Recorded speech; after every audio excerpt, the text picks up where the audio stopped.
jërëjëf ñu sóobu kon ci waxtaan wi samay gan kon nuyu naa leen ginnaaw bi ma leen introduire sànq Mamadou Djigo ak Abdou Bécrine Gueye ñu leen di gërëm di leen sant ci teewaay bi war a waxtaanee mbirum aménagement du territoire ak jafe-jafe yi nga xamante ne nii bu fekkente ne matalewul moom la ñuy jànkonteel nit ki li fi xew muy inondation yi kon ñu door ak Djigo asalaamaaleykum. maaleykum salaam. alors d'abord ñu def benn photographie générale ci aménagement Sénégal déjà yow noo koy situer pour commencer. waaw ni mu koy maa ngi lay nuyu di le remercier ci invitation bi di nuyu seen téléspectateurs yëpp. di wax ne xam nga aménagement du territoire moom mooy fondement wu réew. waaw mooy fondement wu dëkk mooy fondement wu bépp tabax. Sénégal nag était très bien parti bi ñu amee indépendance ba ci kanam parce que amoon na benn plan bu ñu fi taxawaloon. mais malheureusement nag plan bi dañ ko mettre woon en œuvre suffisamment parce que xam nga plan soo ko defaree ba pare dafa war a ànd ak loi. waaw loi bi mu waroon àndal ak yeneen outils yu bëri yu mu waroon àndal malheureusement àndul ak woon ak moom. di ku nag laisser-aller bi am. waaw laisser-aller bi nag bi mu amee malheureusement mu topp ñu nag héritage bu difficile la. xam nga un expert aménageur un ingénieur aménageur su ñëwee surtout mu am imagerie satellite du Sénégal muy xool Sénégal à travers la cartographie. à travers l'armature urbaine, à travers en fait les voies de communication, la distribution spatiale de la population ñoo ñëpp su ko xoolee day am lu ko métti bu baax a baax parce que li ñu waroon a def dañ ko raté woon. très bien danañ ko gën a yaatal léegi bu soobee suñu borom ñu tourné ci Abdou Bécrine Gueye yow expert nga architecte bu ñu waxee aménagement du territoire juste balaa ñuy sóobu ci waxtaan wi aménagement du territoire bu ñu ko waxee ñi nga xamante ni xëy na seenam njàng taxu ko nu sorier nan lañ ko mën a comprendre pour mu gën a simple. asalaamaaleykum maa ngi leen di nuyu téléspectateurs yeeg auditeurs i rajo ITV yi. di am mbégte teew ci plateau bi ndax xam na ni li ñuy dund nii. lu ci bëri ni ko DG Djigo waxee. mbirum aménagement du territoire da cee bokk. lan lay wund déjà. aménagement du territoire boo koy ci wund mooy tëralin woo xam ni. dañ koy tëral ngir xool dëkk bi fan la jëm réew mi fan la jëm d'abord fan la jëm ci wàll dëkkin ci wàll dëkkuwaay weesu na foofu ndax dama naan aménagement du territoire day laal wàll dëkkuwaay yi laal dëkkin wi laal koom bi yooyu yëpp boo ko boolee ñoom ñiy def aménagement du territoire mooy ñi nga xam ni ñooy tëralin bi nga xam ne ci la ñëpp di sukkandiku ñuy liggéey ci wàllu dëkk yëg dëkkuwaay yi ndax ñun ñii di architecte urbaniste am na fànn boo xam ni dañ ciy liggéey maanaam buy wàll xool nan la dëkk di màggee nan lay yokkee bu yokkee lan lay laaj loolu buñ koy def dañuy sukkandiku ci tëralin yi nga xam ni aménagement territoire indi na ko ndax moom mooy xool réew mi yëpp su ma koy mën a misaal dafa mel ni aménagement territoire dafa tiim réew mi ba mu tiimee réew mi mu am seetlu bu mu fa def seetlu ko bu ko defee dana ne ah ñun kët dañooy seetlu réew mi ngir xool fan la réew mi jëm fii ak ay fukki at ay ñeent fukki at ban ma doom sax juróom fukki at. kon si fànn yëpp muy wàllu koom wàllu dëkkuwaay wàllu dëkkin lépp daal la boole. lépp la boole. li muy am wuute ak ñiy saytu yeneen mbir yoo xam ne da cee tënku. mooy moom day tiim bu gën a yaatu. bu tiimee bu gën a yaatu xool am gis-gis bu gën a yaatu. gis nga bu yaatu boobu mu méngale ko ñi nga xam ne ñoo jiite réew mi fan lañ bëgg a yóbbu réew mi ak askan wi aussi fan la bëgg a jëm. ndax réew boo koy jiite doone rek man dama leen di jëmale fii. da ngay ànd ak askan wi ngeen seet fan ngeen bëgg a jëm. tigi te loolu gis-gis boobu dañuy topp. ci liggéey ñuy def yëpp ci wàllu dëkkin dëkkuwaay ba ci wàllu liggéey kër sax. très bien ñuy topp. très bien donc loolu moo tax lu am solo la. foofu ni ko DG waxee.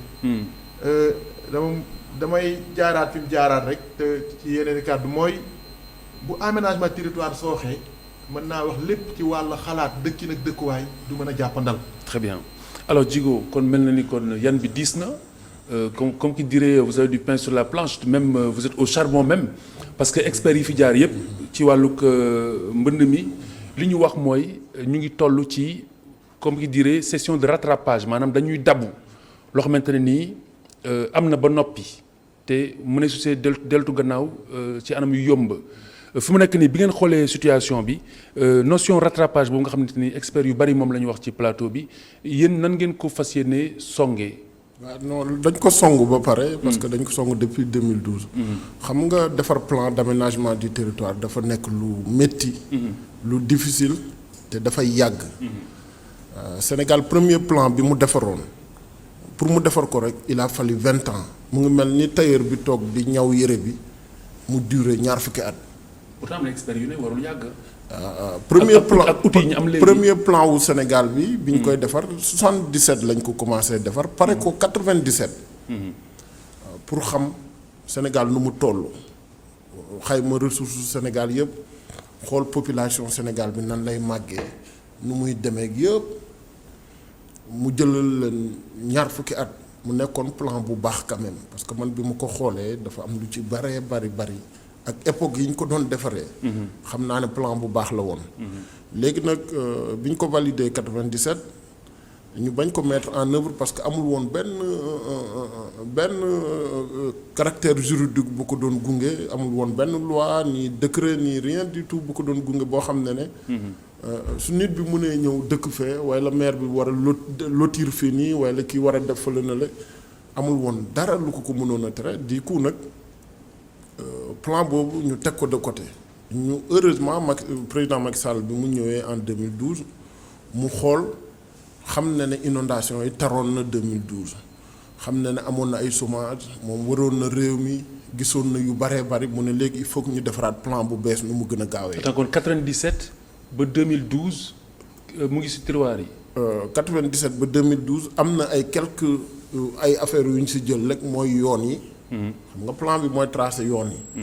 am na yu ñu ci jël ñenn ñi liñ ci soxla dañ ko ci doon jël ñeneen ñi liñ ci soxlawul dañ ko bàyyi. bi ko defee nag mu nekk une sorte de laisser-aller parce que aménagement du territoire soo defaree plan ba pare da ngay defar benn loi boole ko ak yeneen outils yu bëri yoo xam ne dañ koy gunge. nga xam ne tey dessiné nañu yoonu ndox yëpp dessiné nañ fu raay bi war a jaar. fu tali yi war a jaar fu ñu war a def centre de formation yi. population bi nan la ñuy màggee ñaata dëkk la ñu am dëkk yu mag ñaata dëkk yu ndaw la ñu am dëkk yooyu naka la ñuy jokkalante si wàllu agriculture. si wàllu ndox. si wàllu emploi si wàllu formation si wàllu yëpp parce que aménagement du territoire mu ngi mel ni oto. boo xam ne am na ñeenti pneu su si benn pneu yàqoo oto bi dootul dawati. su moteur bi yàqoo dootul dawati léegi nag. combiné yëpp de façon systémique nga xam ne ñëpp ñoo interdépendant. loolu mooy aménagement du territoire. léegi nag 2012 bi président ñëwee mu ne nañu defar benn plan gaaw mais mu mayoon ñu délai wu 5 ans. da nga defar beneen plan bu wuteeg bi fi woon. waaw léegi nag dañu jël beneen plan parce que bële am na 12 ans de retard information yu bëri dañu obsolète population bi ñoom niñ ko xaymaa woon. dépassé nañ ko. ak technologie yu bees yeeg yi nga xam ne amul woon Sénégal ni mu bindoo et tout ça. ñu gaaw nag tabaxaat beneen bu bees boo xam ne président dane na nekk aménagement du territoire. mais na àndaale en même temps développement territorial. très bien dinañ si dugg léegi nouveauté bi am si plan bu bees bi. très bien dinañ si dugg léegi alors Guèye bu ñu xoolee rattrapage bi nga xamante ne moom la ñu war a def. est-ce que tabaxaat beneen plan comme ni mu ko waxee mooy saafara si wala am na beneen approche boo xam ni mooy gën a gën a efficace. loolu moom tabaxaat beneen plan jamono ji moo koy laaj. ndax ni ko DG waxee Djigo plan bu njëkk bi toog na ñaar fukki at. soo ko noppi. diggante ñaar fukki at buñ ko dem boo tàmbali boo defoo seetlu rek. ci wàll tolluwaay nit ñi askan wi Sénégal. tool màggee na noo xam ni daanaka dañuy wax loolu la ko taxoon a jóg ni réew mi doxee weesu na ko romb na ko. donc loolu mooy waral buñ tollee loolu boo fekkee da nga naan lee dama koy def ko tëralin. te la nga nattoon li fi nekk ëpp na la nga nattoon. donc la nga nattoon mi ngi mel ne nga sóor marmite bu ndaw sama mbokk sekkiin yi. gan yi ñëw mu laaj mbana doo yekk marmite ba. tigi. donc da ngay seeti loo def ci mbana gi. wala nga sóoraat. nga sóoraat donc loolu moo waral ñu war a teg bële seet beneen yoon ndax xarale yi dafa toll foo xam ni léegi da lay may ngay gis loo xam ni daawoo ko gis ci xarale yi fi amoon. ñaar fukki at ca gannaaw. dama lay jox benn misaal rek ñun suñu wàllu liggéey wàllu urbanisme bu ñu def plan d'urbanisme da ngay toog ne damaa soxla réew mi yépp li ci aménagement du territoire natt dëkk gox bu nekk la mu fa mbébét naka la yaakaare na gox boobu fa la war a jëm fii ak ay nangami at. boo du soxla sax 10 minutes fukki minutes nga am loolu bu njëkk ba da nga daan dem jël rendez-vous di bind ñu lay tontu léegi boo duggee ci site gouvernement bi rek am nga yooyu yëpp. am beneen anam aussi bu waral ñu war a tëggaat plan boobu ndax jumtuwaay yi am ngir tiim réew mi amuñu ko woon ñaar fukki at ca gannaaw. léegi daanaka bu la roppalaan yi tiimalee réew mi mën ngaa gis daanaka sax ni ma ko mën a nit kuy dox. donc da ngay am seetlu bu ñaw gis-gis bu ñaw a ñaw ci réew mi boo xam ni. dana tax nga mën a gis jafe-jafe yi. nga mën a gis li nga xam ni. moo ëpp solo ci la mais quelle approche pour gën a pour dabu bi gën a gaaw. comme dabu la. bon pour dabu bi gën a gaaw damay faral di wax ne dëkk tubaab yu mag yi ñoo ñu ëpp comme fopp waane dañuy jël seen temps jël jox ko jot bu am solo ngir seetlu seeni gox ak seeni gox-goxaat. waaw parce que li tax ma laaj bi mooy jamono jii jël seen temps xëy na waa Kër Massar duñ ko déggee noonu. feneen ak feneen. loolu dama ciy dellu si. ndax xalaat bi dafa am ay fànn yu bëri. dafa am ñoo xam ne la ñuy def dafa laaj ñu jël seen temps. jox ko temps bi nga xam ni moom la laaj ngir la ñuy def bu sottee askan wi mën kaa jëriñoo te kenn du ko naatable te du indi benn jafe-jafe. très bien am ñoo xam ne dañuy yëngatu ci li nga xam ni jafe-jafe yi nit ñiy dund moom la ñuy seet nun koy saafara. waaye saafara yooyu du mën a sax ba du mën a am solo mukk segam sukkandikuwul ci loo xam ni. dafa lal fan lan war a jëm ak askan wi fii ak àpp bii. donc bu fekkee damaa saafara jàngoro yi tey rek te sóoraale wu ma dëkk bi fan la war a jëm. jàngoro jooju mën naa ñëwaat. mais théoriquement lan mooy doxalin bi nga xamante ni xëy na moom mooy gën a yell est-ce que dafay yittewoo courage pour toxal ñenn wala defaraat mbir yi def table rase wala mën nañ ñab-ñabal jekk-jekkal te kenn du yëngu. waaw loolu day indi ñu war a fàttali lan mooy indi lan moo waral lan moo sabab lii ñuy dund nii. maanaam moom wax na ko ba pare mooy waaw. donc xam nga am na loo xam ni ci suñ borom la jóge muy taw bi ni muy ñëwee ak dooleem. am na loo xam ni loxo doomu aadama moo ci tàbbi. mooy ni ñuy dëkkee. bon notamment dans le cas d'espèce loolu la. loxo doomu aadama wax na ko léegi mi ngi ci. oui loxo doomu aadama lan la tàbbee ci mbir mi dafa am ay anam yu bëri. anam bi ci njëkk dañ naan Sénégal lépp tëral nañ ko lépp yoonal nañ ko waane. kenn du ko doxal dañ ci dul kenn du ko doxal. loolu mu nekk lu am solo plan boo mën a def ak comme joo ci mën a dugal. te amul ñu koy doxal mooy li naan wàllu gouvernance oui loolu dafa am solo. ndax boo tëralee plan ne fii kenn waru fee dëkk. nga toog ay at nit ñi fàtte plan boobu ñëw dëkk fa balaa ñoo fàttaliku kenn waru fee dëkk rek jafe-jafe yu mel nii ñëw. loolu mooy bërëb yi nga xam ne kenn waru faa dëkk nit ñi dëkk fa. am na beneen anam boo xam ne bërëb yoo xam ne dañ faa war a dëkk ñu defar ko waane ni fa loxo doomu aadama tàbbee nga xam ne dëkk bi noonu la doxee. dem ba jur ay jafe-jafe.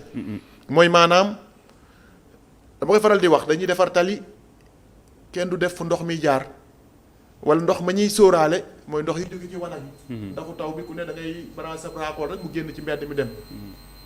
man damay fàttaliku bi ñu gënee nekk tout tànk tali yan daan defar da nga daan gis foo xam ne fa la ndox miy jaar ñun ñëpp xam nañ ko léegi sax service d'hygiène di ñëw di marqué nit ña fay sotti ndoxu póotit ak ndoxu raxasit waañ léegi da ngay gis tali yu bëri ci quartier yi amul loolu dañu naan ndox mi rek na dem ci tali bu mag bu demee tali bu mag ba tali mag ba mën jël te tali mag ba la fa nekk kenn yokku ko ba mën a jël la nga xam ne mooy dugal fi yëpp loolu mu wan ko bokk ñëpp ñoo si loru ñëpp ci bokk loolu aussi mooy fa la loxo doomu aadama gën a tàbbi nga gis ko yor këram ñu ne suñ terrain suñ kër yi dafay tuuti 150 mètres carrés ñu daal koy def ci kër ñu tabax lu ca ëpp la ca des ñu dër ko bu ndox mi wàccee fan lay. oui je pense loolu sax war nañ ko seetaat 150 mètres carrés dafa mel ni dafa systématique si réew mi je pense loolu war nañ ko xoolaat yéen urbanistes yi yéen si war a gën a mën a wax surtout par rapport ak yenn facteurs yu bari promiscuité beeg yeneen ak yeneen. léegi Djigo urgence bi nga xamante ni moom la aspect bi làmbool mooy aspect inondation yi au niveau de l'aménagement du territoire yan jéego nga yaakaar ni moom moo si gën a jàmp. léegi ma revenir à sànq rek si question nga may ma si question wu rattrapage bi ñu wax sànq yàlla may nañu le 24 janvier dernier 24 janvier bi passé président validé na plan national d'aménagement et de développement territorial du Sénégal. boobu dama bëgg ñu jeexale ko. da nga bëgg ñu jeexale waaw si vous voulez bien. waaw xaw ma ndax temps bi dinañu ko. si on le prendra. parce que li ci nekk dafa bëri te war nañ si wax lu bëri. am na lu ma si jukki ne vous inquiétez pas. waaw kon baax na kon baax na léegi répété waatal ma kon. maanaam li gën a jàmp ci li ñu war a rattraper surtout ci volet inondation yi nga xamante ni jamono ji mooy fitna gi tigi. xam nga 2012 bi président ñëwee dafa def plan décennal. plan décennal bi. plan décennal mu am ay composantes yu bëri. amoon na composante defar schéma directeur Dakar Thiès Mbour bi. amoon na composante boo xam ne ñun xam nga dañuy am ay imagerie satellite comme ni mu ko doon waxee. dañuy tiim Sénégal tout le temps. am nañ aussi tamit ay outils yu ñuy permettre ñu retrouver la cartographie ancienne. soo ñëwoon ANAT tey ñu dugal la suñu labo yi mun nañ la jëlal benn tableau bu mag tegal la ko nii jógeel la 1900 ni Dakar meloon muy dem di la yóbbu ba 2020. ngay gis évolution urbaine bi population bi nu muy yokk et tout ça ngay gis yoonu ndox yi nit ñi nu ñu ñëwee dëkkaat ci kaw ndox yi dëkkaat. évolution sauvage. waaw loolu yow yaa koy wax parce que ce terme bu ñuy utiliser la ñun suñu biir suñuy waxtaan mais duñ ko ñeme génn ci biti parce que aspect communication la. maintenant nag li gën a jàmp nii. mooy manque ndox mi génne ko. ba population yi retrouver seen jàmm.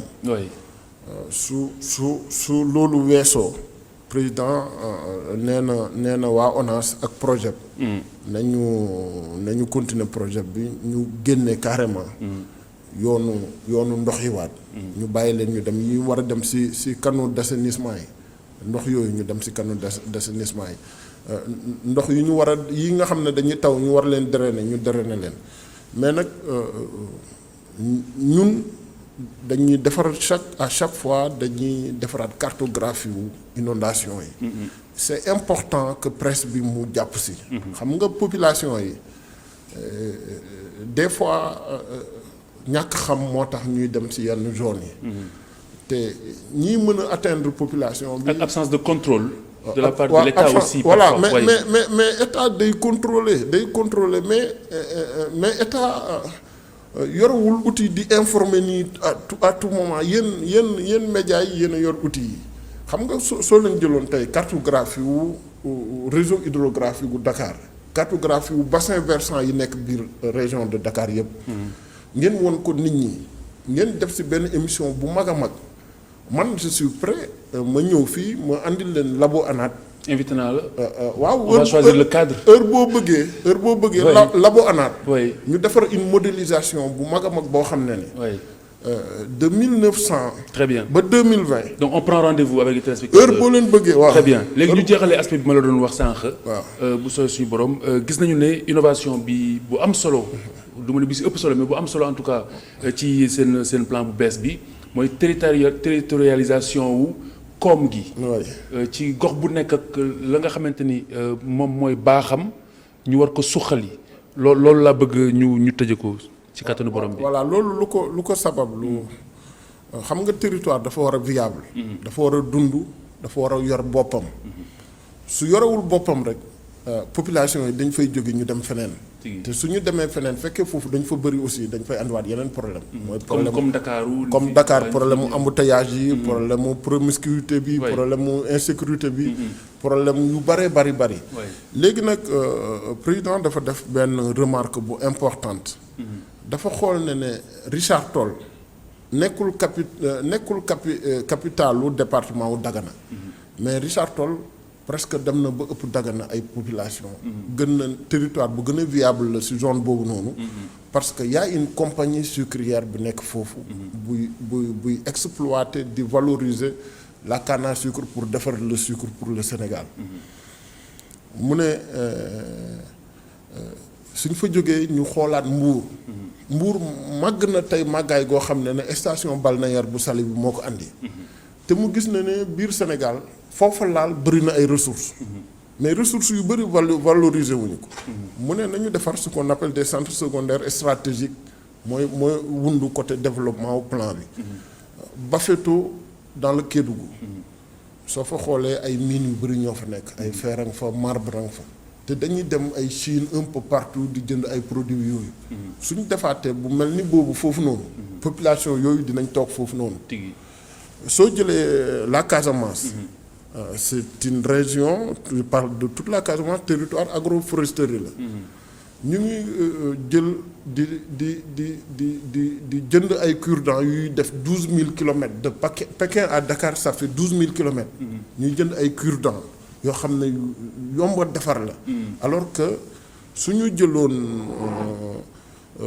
au niveau de la Casamance ñu def comme on a fait avec la compagnie sucrière comme la station balnéaire de Saly foofu tamit dina permettre ñu am ce qu'on appelle la menuiserie industrielle am emballage yeeg yooyu ak der bi si beneen gox der bi tamit au niveau de Touba ak màggal gi parce que chaque année chaque vendredi soo demee si buntu mosquée yi da ngay gis 1 million de Sénégalais yuy taxaw yuy dem di julli ji ba bu si ñuy sol Maroc la jógee loolu c'est suñu te ngaay nekk fi ñu mën a defar Touba comme ni ñu def à Richard Toll avec la compagnie sucrière mën nañ ko def à Touba ñu am la ëpp en cuir ainsi de suite donc en résumé gox bu nekk la nga mënee ñu suqali ko ngir mu gën a jëm kanam exactement mu dellu soit ci li Abdou Bécrine Gueye waxoon léegi que ni mbirum aménagement du territoire du rek mbirum suuf ak nu ñu koy gérer mais volet yëpp la ëmb kon invité naa la bu soobee suñu borom ci ITV ñu gën a yaatal loolu ñu tàmbalee 1000 ñaata dañoo tàmbalee. non 1900. 1900 ou 1960. soo bëggee cartographie bi nga xam ne ñun dañu def modélisation. ku nekk xam sa wàll. voilà xam nga comme tey nii ñun suñu def arbitrage entre ñaari communes. pour xam commune bu nekk fu mu féetee.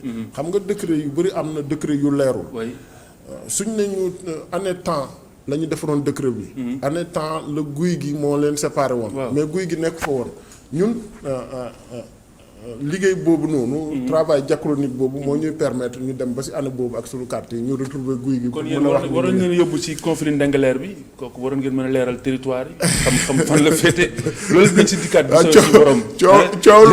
coow lu presque fay la. jërëjëf Amadou Djigo mais coow lu fay la mais yaa ngi dégg ay tob yaa ngi dégg yeneen i coow yoo xamante ne mais outils yi ñu defar ci plan bu bees bi vraiment war ngeen see taxaw. waaw outils yu ñu defar ci plan bu bees bi jeexal. voilà outils yu ñu defar ci plan bu bees bi. waaw dinañu régler problème mu foncier. très bien alors bul déflorer suñu émission bi ñu war a def en grandeur nature.